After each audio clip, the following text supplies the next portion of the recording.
दोस्तों, मैं दीपक स्वागत करता हूं आपका अपने चैनल पर। तो दोस्तों, आज हम विभिन्न परीक्षाओं में भारतीयों के बारे में जो प्रश्न हैं, महत्वपूर्ण प्रश्न, उनको लेकर चर्चा करेंगे, जो पिछली परीक्षाओं में आ चुके हैं और आगे भी आने की इनकी संभावना बहुत अधिक है।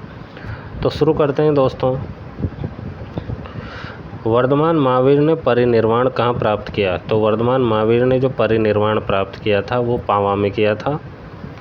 छठी शताब्दी ईस्वी पूर्व छठी शताब्दी ईसा पूर्व मगध में किसका विशाल भंडार था? तो लोहा का जो था छठी शताब्दी ईसा पूर्व मगध में लोहा का विशाल भंडार था। निम्नलिखित में से जो है कौन सी जनजातीय सभा सामान्य रूप से जनजातीय सरदार मुखिया के चुनाव में शामिल होती थी? तो समिति जो थी जनजातीय सभा सामान्य रूप से जनजातीय सरदार मुखिया के चुनाव में शामिल होती थी। विस्तार से चर्चा करते हैं दोस्तों। ऋग्वेद में समिति का उल्लेख 9 बार किया गया है। कितनी बार समिति का उल्लेख है? 9 बार। समिति को विश्व अथवा जनसाधारण की आवाज़ अभिव्यक्त करने वाली संस्था कहा गया है। राजा के निर्वाचन एवं पुनर्निर्वाचन में इसका महत्वपूर्ण योगदान था। समिति जो है सर्वसाधारण की सभा होती थी और राजा के अभिषेक के लिए भी इसकी सम्मति जो है आवश्यक समझी जाती थी। तो ये थी समिति के बारे में पूरी चर्चा। बुद्ध की मृत्यु किस वर्ष हुई? तो बुद्ध की मृत्यु 483 ईसा पूर्व हुई।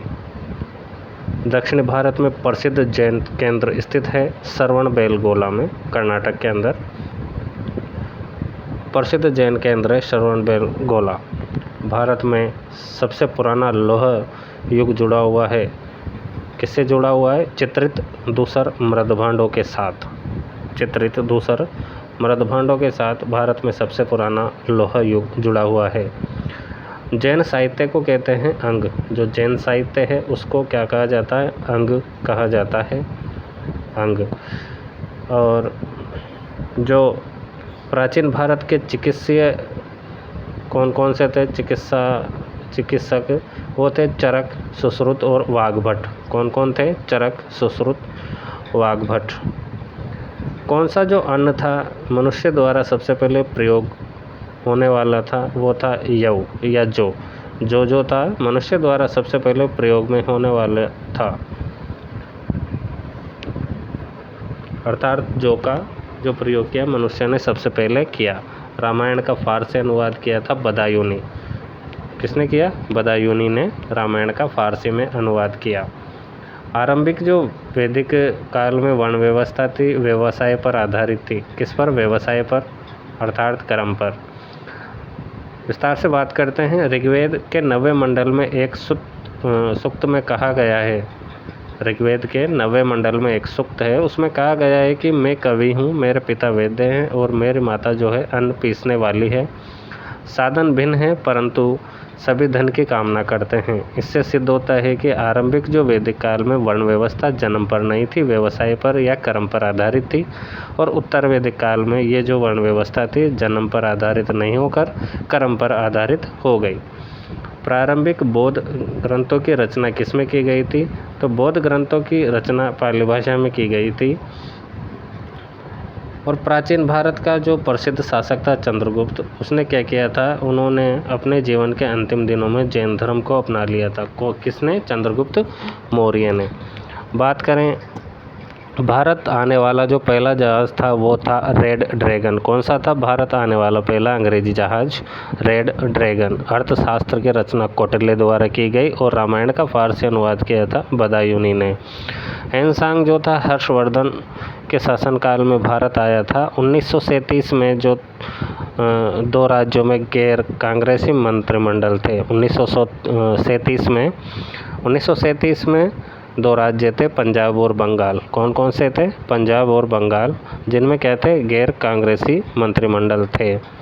1937 में 2 राज्य में गैर कांग्रेसी मंत्रिमंडल थे, वो थे पंजाब और बंगाल। नालंदा विश्वविद्यालय को नष्ट करने वाला जो मुस्लिम आक्रमणकारी था वो था मोहम्मद बिन बख्तियार खिलजी। जिसको हम बख्तियार खिलजी के नाम से भी जानते हैं। चित्रकारी जो थी किसके शासनकाल में उच्च स्तर पर पहुंच गई, तो जहांगीर के, जो मुग़ल शासक था जहांगीर, उसके काल में चित्रकारी उच्चतम स्तर पर पहुंच गई थी। सांप्रदायिक निर्वाचन वर्ग भारत में पहली बार किस वर्ष आरंभ हुआ? 1909 में सांप्रदायिक निर्वाचन वर्ष जो है आरंभ हुआ।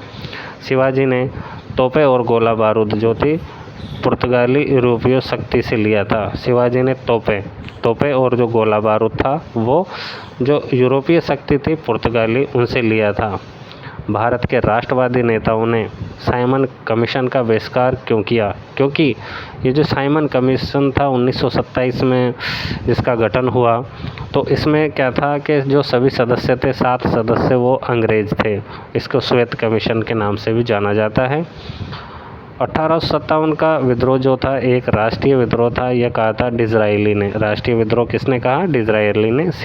शिवाजी का जो राज्याभिषेक हुआ 1674 ईस्वी में शिवाजी का राज्याभिषेक हुआ। भारत में द्वैत शासन प्रणाली किस वर्ष शुरू की गई? तो भारत में द्वैत शासन प्रणाली 1919 में शुरू की गई। यंग इंडिया और हरिजन का जो संपादक था वो था महात्मा गांधी। महात्मा गांधी ने यंग इंडिया और हरिजन का ये संपादक थे। तीनों गोलमेज सम्मेलन में भाग लिया था डॉक्टर भीमराव अम्बेडकर ने। और गुरु गोविंद सिंह जो थे सिख गुरु, उन्होंने क्या किया? स्वयं को सच्चा बादशाह कहा था। गुरु गोविंद सिंह जो सिख गुरु थे, 10वें गुरु, उन्होंने क्या कहा था? स्वयं को सच्चा बादशाह।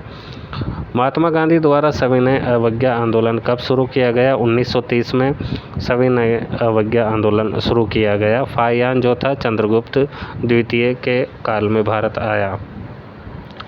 1651 में मुग़लों द्वारा बंगाल में जो कासिम बाज़ार था, तो कासिम बाज़ार पर ईस्ट इंडिया कंपनी को व्यापार करने और फैक्ट्री बनाने की अनुमति दी गई।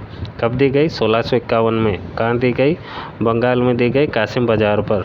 किसके द्वारा? मुग़लों द्वारा। तो 1651 में मुग़लों द्वारा बंगाल में जो कासिम बाज़ार था उस पर ईस्ट इंडिया कंपनी को व्यापार करने और फैक्ट्री बनाने की अनुमति दी गई 1651 में।